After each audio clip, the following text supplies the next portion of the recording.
오늘 이 아침에 같이 상고할 하나님의 말씀은 마가복음 15장 6절부터 15절까지의 말씀입니다. 마가복음 15장 6절부터 15절까지의 말씀을 제가 받들어 읽도록 하겠습니다. 영절이 되면 백성들이 요구하는 대로 죄수 한 사람을 놓아주는 전례가 있더니 밀란을 꾸미고 그 밀란 중에 살인하고 체포된 자 중에 바라바라 하는 자가 있는지라. 우리가 나아가서 전례대로 하여 주기를 요구한데 빌라도가 대답하여 이르되 너희는 내가 유대인의 왕을 너희에게 놓아주기를 원하느냐 하니, 이는 그가 대제사장들이 시기로 예수를 넘겨준 줄 알미러라. 그러나 대제사장들이 무리를 충동하여 도리어 바라바를 놓아달라 하게 하니, 빌라도가 또 대답하여 이르되 그러면 너희가 유대인의 왕이라 하는 이를 내가 어떻게 하랴. 그들이 다시 소리 지르되 그를 십자가에 못 박게 하소서. 빌라도가 이르되 어찌 미냐, 무슨 악한 일을 하였느냐 하니 더욱 소리 지르되 십자가에 못 박게 하소서 하는지라. 빌라도가 무리에게 만족을 주고자 하여 바라바는 놓아주고 예수는 채찍질하고 십자가에 못 박히게 넘겨주니라. 아멘. 하나님 아버지, 주의 사랑하는 자녀들이 고난주간 특별 새벽기도의 셋째 날 이 주님의 전에 주님의 고난을 기억하고 또 동참하는 마음으로 말씀을 상고하면서 기도로 하나님께 나아가고자 시간과 정성을 들임으로 이 자리에 나아왔나이다. 이곳에 모인 한 영혼 한 영혼 꼭 기억하여 주시되 주님의 고난을 깊이 묵상할 때 우리 마음속에 임재하시며 쓰다듬어 주시는 그 주님의 손길을 충만히 누리는 우리 모두 되게 하여 주시옵소서. 이제 주어진 말씀을 상고합니다. 오늘 말씀 참으로 말씀을 전하는 자의 자리에 있는 것이 힘든 그런 오늘 말씀일진데, 우리 듣는 성도님들에게 각자의 믿음의 분량만큼 하나님께서 들려주시는 세밀한 음성을 듣는 이 시간 되게 하여 주시기를 간절히 바라오며 예수 그리스도의 이름으로 기도드리옵나이다. 아멘.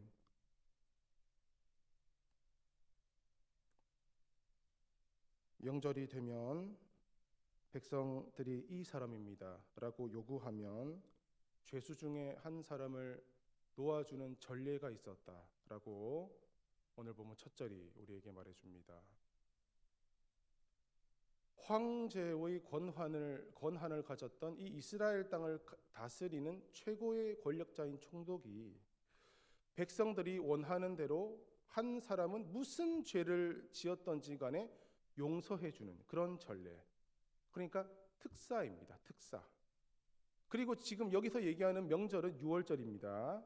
유월절은 이스라엘 백성들에게는 광복절이니까 지금 이거는 광복절 특사다 이렇게 보시면 됩니다. 총독이 누구든지 간에 백성들이 원하면 풀어주는 전례가 있었는데 그때 이 바라바라고 하는 죄수가 있었답니다. 이 바라바는 밀란을 꾸미고 주도한 인물이고 그 밀란 중에 살인을 저지른 사람이더라라고 오늘 보면 7절이 기록되어 있는데요. 이 밀란은 이제 아마도 로마 정부를 상대로 일으킨 어떤 폭동이었을 것이고 그 과정에서 또 이제 살인을 저질렀다라고 했을 때 아마 로마 군인이라든지 이런 로마 쪽의 사람을 죽인 것일 것이다 라고 신학자들은 말을 많이 하는데요. 성경에서는 정확하게 말해주지 않습니다. 그런데 저는요, 이 빌라도의 마음을 읽어가면서 성경의 이 부분을 좀 자세히 보니까요, 꼭 그렇지만은 않을 수도 있겠다라는 생각은 들어요. 제가 지금 이 바라바에 대한 전통적인 견해의 반대쪽을 얘기하는 겁니다. 어제 수요 예배 때도 말씀을 드렸지만 이 빌라도는 예수를 놓아주려고 몸부림을 칩니다. 이 예수와의 첫 만남을 통해서 일단 예수에게는 아무런 죄가 없다는 것도 알았고, 이 이스라엘의 지도자들이 시기로 이러고 있는 것인 것도 알았습니다. 그리고 오늘 본문에는 나오지 않지만 마태복음에는 이 빌라도의 아내가 사람을 보내서 말하기를 저 옳은 사람에게 아무 상관도 하지 마세요. 꿈에 저 사람이 나와서 제가 애를 많이 태웠습니다 라고 말할 정도로 이 자기의 판단, 또 들려오는 말들, 이런 걸 다 종합해 봤을 때 이 빌라도는 예수를 어떻게 하면 살려볼까 애쓰는 모습을 보이고 있기 때문에 이 예수와 바라바 중에서 어느 쪽을 살려줄까라고 물어볼 때 당연히 예수를 고르겠지라는 것을 기대할 정도로 이 바라바는 아주 질이 나쁜 죄수, 뭐 의적 로빈훗 이런 게 아니라 유대인들이 볼 때에도 야, 바라바 살리는 거 좀 아닌데 라는 생각이 들 정도의 죄인이었겠다라고 보셔도 될 것 같아요. 이거는 뭐 제 해석입니다. 살인도 많이 저질렀을 수 있고 유대인들을 죽였을 수도 있습니다. 이스라엘 사람들이 볼 때에도 그렇게 칭찬할 만한 그런 죄수는 아닌 거죠.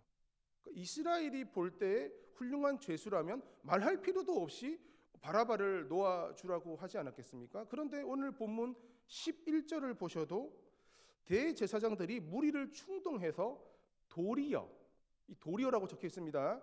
도리어 바라바를 놓아달라라고 이렇게 충동했다라는 것을 볼 때 제 해석을 조금 더 무게감 있게 받아들이셔도 될 것 같아요. 그러니까 딱 봤을 때 아유 저놈보다는 예수가 낫지라는 생각이 드는 사람이었다는 거죠. 이 무리를 충동했다라고 하는데 이 충동하는 방법은 뭐 여러 가지가 있을 수 있습니다. 뇌물이 있을 수 있고, 그러니까 호주머니에 뭐 하나씩 찔러 넣어주는 거죠. 그런데 그런 것보다는 그럴듯한 말이 아니었을까. 그러니까 거룩함과 그들의 삶이 일치되게 하고자 노력했던 그 대제사장들이 이제 백성들에게 저기 이게 맞는 겁니다. 이렇게 말을 했을 수도 있고, 여기다가 제가 조금 더 살을 붙여본다면요, 율법을 가지고 이렇게 저렇게 따져보니까 이 예수는 우리 민족에게 굉장히 위험한 사람이기 때문에 하나님의 영광을 위해서 이 예수는 제거해야 됩니다. 이런 식으로 무리를 설득하면서 충동했다. 이렇게 보시는 게 맞을 겁니다. 이게 이렇게 하는 게 하나님의 일입니다. 이렇게 권했다는 거죠. 그랬더니 바라바를 내어달라 이렇게 다들 외쳤답니다. 그러니 빌라도가 그러면 너희가 이 유대인의 왕이라고 하는 이 자를 어떻게 할까? 이렇게 물어보는데요. 이 빌라도를 보면 참 이렇게 카드놀이 같은 걸 할 때 그 고수의 느낌이 납니다. 자기가 어떤 패를 가지고 있는지 모르게 저놈들이 시기로 이러는 것을 알아도 누구를 놔줄까? 이렇게 티 안 나게 물어보는 그런 느낌입니다. 권력자도 참 쉬운 게 아니에요. 저는 이 빌라도를 보면 옛날에 그 시저라는 사람이 생각이 납니다.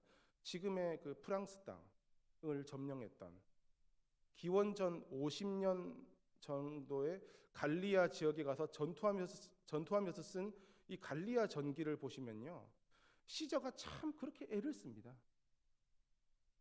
그냥 칼을 휘두르면서 무섭게 갈 수도 있는 그런 힘을 가지고 있어도 아주 겸손하게 그들을 이렇게 다독거릴 때도 있고 하는 그런 모습이 참 매력적인 인물이 시저인데요. 이 빌라도에게도 지금 그런 모습이 좀 보입니다. 이렇게 딱 티를 내지 않고 이스라엘 백성들에게 물어보니까 이제 무리가 십자가에 못 박으세요 라고 소리를 질렀답니다. 그러니까 이 빌라도가 어찌 미냐 라고 말하는데요, 이 어찌 미냐라는 요 말 안에 드디어 이 빌라도의 본심이 들어있습니다. 무슨 악한 일을 했길래 그러냐, 어떻게 너희가 그럴 수가 있냐 라는 뜻이 이 말 속에 들어있습니다. 그런데 뭐 이 다음부터는 이제 아무 말도 필요 없습니다. 더욱 소리 지르면서 예수를 십자가에 못 박으세요. 이제부터는 떼쓰는 겁니다. 논리도 필요 없고 설명도 필요 없습니다. 그러자 빌라도가 더 이상 말이 안 통하는 것을 알고 이 오늘 본문에는 무리에게 만족을 주고자라고 적혀 있는데요, 이거는 뭐 이 무리를 기쁘게 하고자 뭐 이런 의미보다는 더 이상 소용이 없다는 것을 알고 밀란이 일어나지 않게 하기 위해서 이 총독인 빌라도에게는 이게 자기 업무입니다.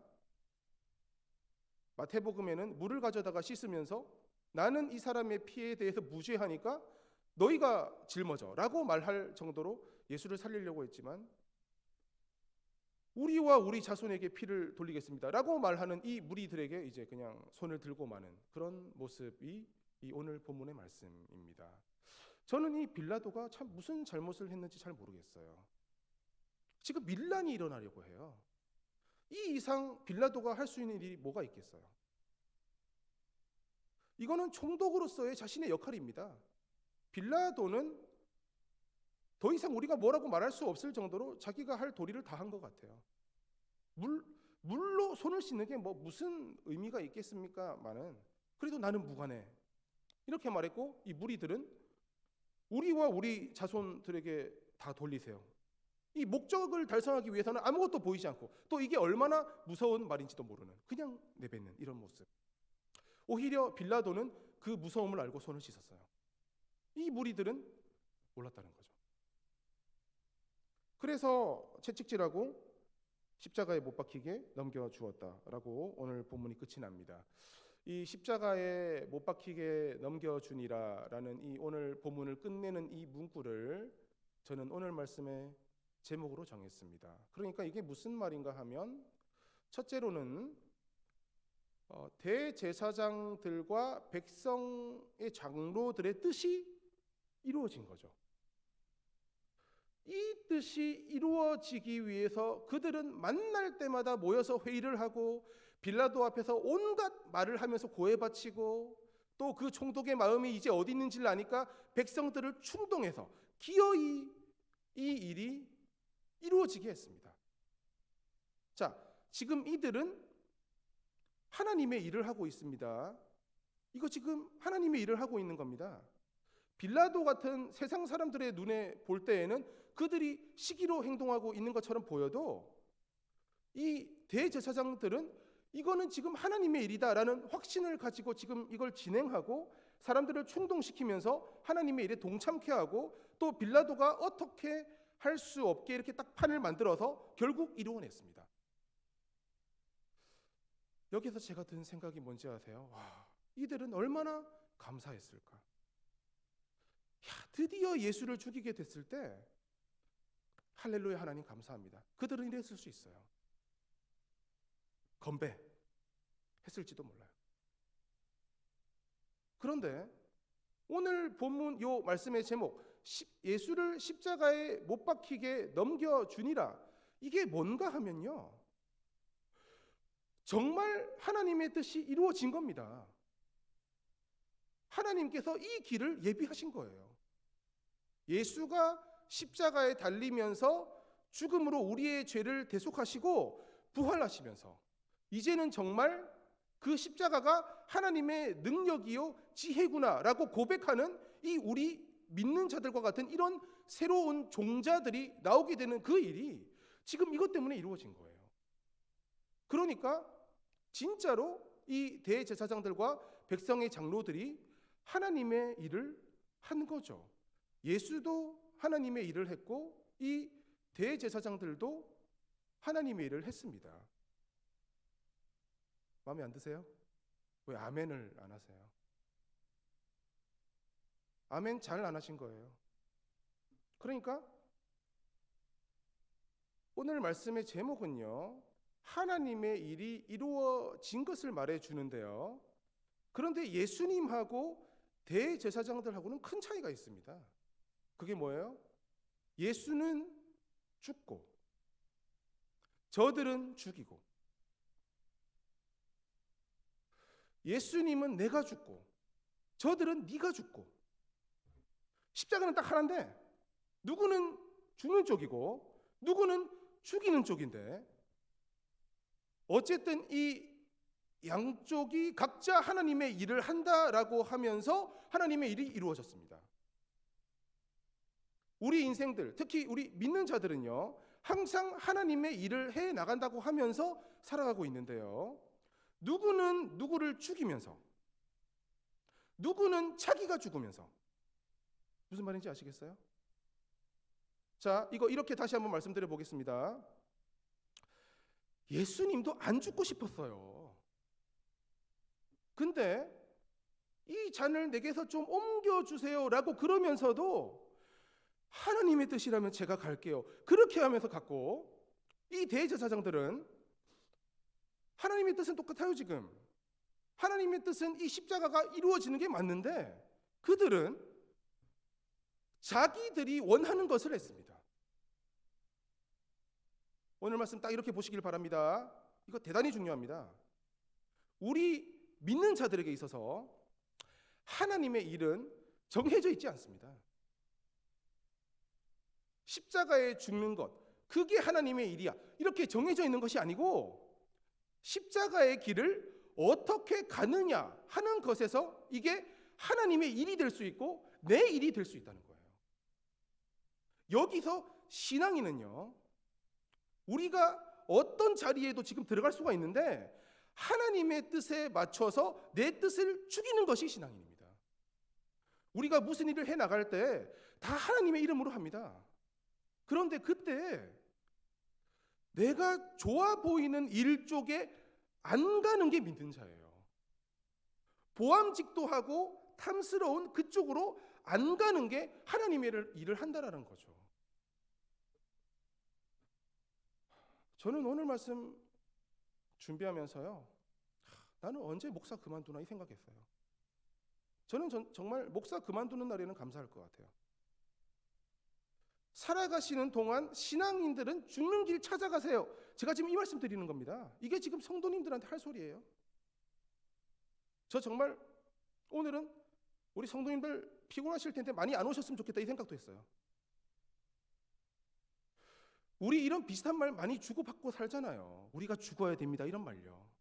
그런데 이게 정말 말만 정말 이러는 게 아니라 이 고난주간에 이 말씀을 해석하면서 예수님은 진짜 가셨던 이 하나님의 일에 무게감이 다가오니까요, 정말 이런 말도 해야만 하는 이 앞에 서는 자리가 정말 쉽지 않게 느껴졌어요. 어떤 일을 두고 하나님의 일을 한다라고 할 때 이렇게 갈까 저렇게 갈까, 그 중에서 내 마음에 딱 드는 그쪽이 내가 경계해야 되는 쪽이라는 것을 아는 자들이 믿는 자들입니다. 세상 사람들은요 100% 내가 원하는 길을 가는 겁니다. 그런데 믿는 자들은 원치 않은 그 길이라도 갈 수 있고 또 가야만 된대요. 그게 믿는 자라는 거래요. 우리 모두 다 하나님의 일을 하고 있고 또 우리 교회도 하나님의 일을 하고 있습니다.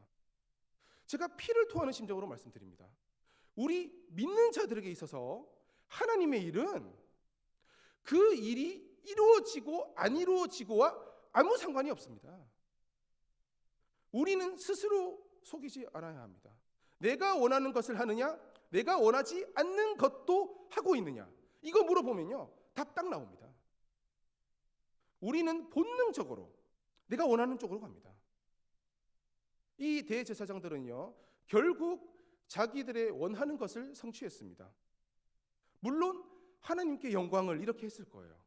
그런데 자기들이 원한 거예요. 그리고 예수님이 십자가에서 죽는 게 하나님의 뜻 맞습니다. 그럴지라도 이들은 하나님의 일을 했다라고 볼 수 없다라는 거죠.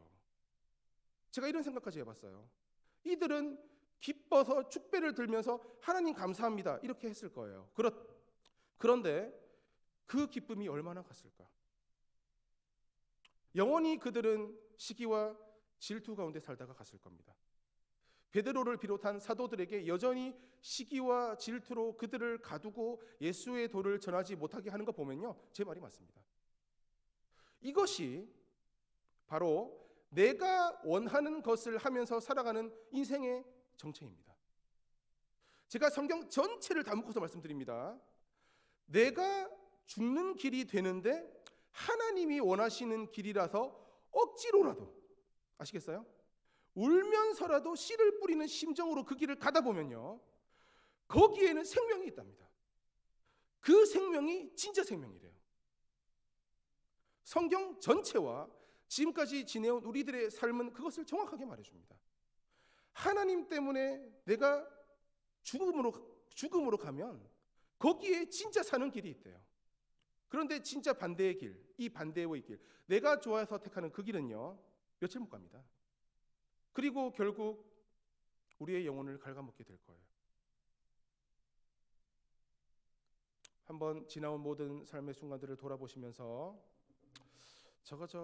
이신훈 목사 저거 말도 안 되는 소리 한다, 이렇게 여겨지시면 받지 마시고, 그래도 맞는 말인 것 같다라는 생각이 드신다면 지금 가시는 길에서 방향 내가 제대로 잡고 있나 점검해 보시면서 하나님의 길을 간다라고 말하는 이 신앙인다운 모습으로 살아가시는 우리 모두가 되시기를 간절히 소원합니다. 성경 여기저기를 찾아보시면서 제가 지금 드리는 말씀이 맞나 한번 보시기를 바라요. 이 길을 갈 때 거기에 살 길이 있대요. 지금까지도 잘 살아오셨겠지만 앞으로도 살아가시면서 이 생명의 길 꼭 선택해 보시면서 세상이 주는 그 내 욕심이 주는 그 일시의 기쁨이 아니라 영원한 하나님께서 주시는 이 기쁨을 승리의 길로 걸어가시면서 누리시는 저와 우리 성도님들 되실 수 있기를 간절히 소원합니다. 다시 한번 말씀드립니다. 이거 쉽지 않습니다. 이거 우리의 본능입니다. 내 눈에 좋아 보이는 쪽으로 갑니다. 이마에서 흐르는 땀방울이 핏방울이 될 때까지 내 뜻을 누르고 눌러야 겨우 갈 수 있는 길이 하나님의 길입니다. 이 길 왜 가요? 이거 우리가 왜 가야 돼요? 믿음을 가졌기 때문에 가는 거예요. 하나님이 계심을 확실히 알고 있는 그 사람들만 가는 이 길을 의연히 걸어가심으로 말미암아 진짜 생명의 길, 진짜 기쁨의 길에서 승리하시는 우리 모두가 되시기를 바라고, 이 땅의 모든 교회들, 특히 우리 교회가 믿지 않는 자들도 볼 때 저들은 왜 저런 길로 갈까 하면서 쳐다보다가 따라오게 만드는, 그러면서 그들도 이 생명의 길을 가게 만드는 그런 구원방주 역할을 잘 감당하는 우리 교회가, 그리고 이 자리에 모이신 우리 모든 주의 자녀들이 되시기를 높으신 예수님의 이름으로 축원합니다. 기도하시겠습니다. 살아계신 하나님 아버지, 저희들에게 너무나 많은 것을 주셨습니다. 지혜는 바닥에 붙어 있고, 마음은 조석변하고, 상황에 흔들리고, 말과 행동이 일치하지 않은 가운데 스스로도 만족하지 않은 그런 저희들에게 이런 위대한 신앙의 고백을 할 수 있는, 여기까지 정말 많은 것들을 우리에게 주시고 또 이까지 끌고 와 주셨습니다. 하나님 아버지, 참으로 그것이 감사하지만 그래도 그것이 참으로 힘들 때도 있습니다. 우리가 고백도 했고 우리의 생각도 거기에 미치니 우리의 삶의 모습이 그만큼 따라가지 못할 때 우리의 영혼은 괴로운 그것이 믿지 않는 자들이 가진 것보다 더 이 믿음을 가진 것이 힘들 때도 있습니다. 그럴지라도 우리를 고아와 같이 살도록 내버려 두지 아니하시고 이 귀한 믿음을 주신 하나님께 감사드리면서 하나님의 길 철저하게 걸어갈 수 있는 저희들 되게 하여 주셔서 손해를 보더라도 한쪽으로만 손해를 보고 영생은 반드시 취하는 그런 길 가게 될지언정 이것도 놓치고 저것도 놓치는 그런 길 가지 않도록 강권적으로 인도하여 주시옵소서. 우리의 입은 하늘나라에 있는데 우리의 말과 우리의 행동은 저 음부에 내려가 있는 그런 행동을 하면서 이것도 저것도 겉과 속이 일치되지 못하는 그런 길 가지 않게 하여 주시고 하나님 모신 천국의 삶을 살아가는 그것이 우리 믿는 자의 길이라는 것을 다시 한번 돌아보면서 오늘 말씀을 상고함을 계기로 꼭 우리로 하여금 그 길에 굳건하게 거할 수 있도록 주님 크신 은혜 내려 주시옵소서. 예수 그리스도의 이름으로 기도드리옵나이다. 아멘.